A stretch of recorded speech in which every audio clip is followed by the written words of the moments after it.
الحمد لله الذي جعل يوم الجمعة سيد الأيام،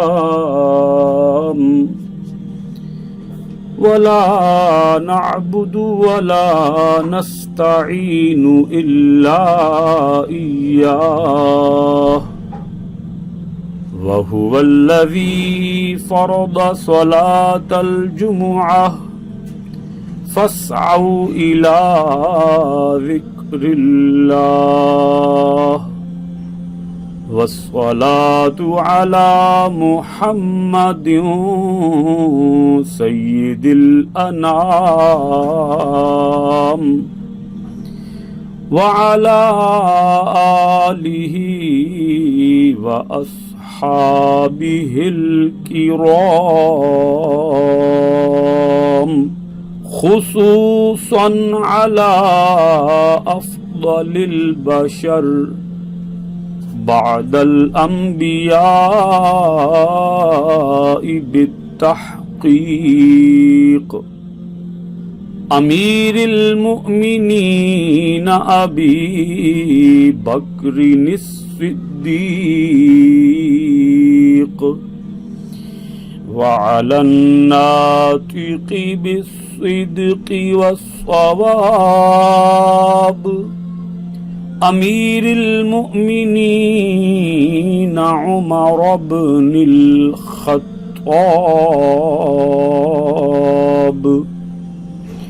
وعلى كامل الحياء والإيقان أمير المؤمنين عثمان بن عفان، وعلى غالب كل غالب أمير المؤمنين علي بن أبي طالب، وعلى الإمامين الهمامين السعيدين الشهيدين أبي محمد الحسن وأبي عبد الله الحسين، وعلى أمهما سيدات النساء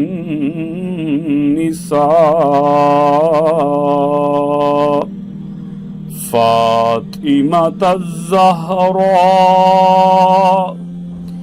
وعلى عميه الشريفين المطهرين من الأدناس الحمزة والعباس، وعلى الستة الباقية من العشرة المبشرة، وسائر الصحابة والتابعين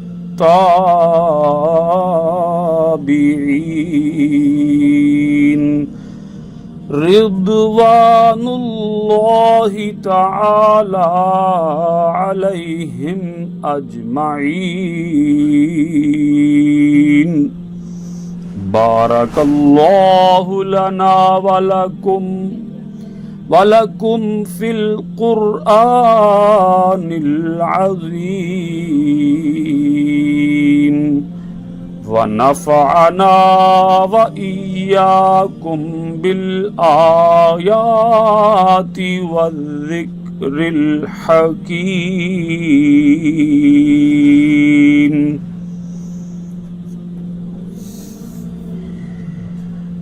الحمد لله نحمده ونستعينه ونستغفره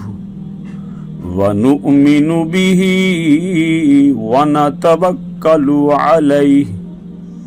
ونعوذ بالله من شرور أنفسنا ومن سيئات أعمالنا من يهده الله فلا مضل له ومن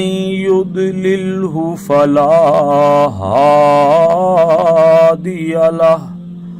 ونشهد أن لا إله إلا الله وحده لا شريك له ونشهد أن محمدا عبده ورسوله إن الله وملائكته يصلون على النبي يا أيها الذين آمنوا صلوا عليه وسلموا تسليما اللهم صل على محمد بعدد من صلى وصام اللهم صل على محمد وعلى آل محمد بعدد من قعد وقام وصل على جميع الأنبياء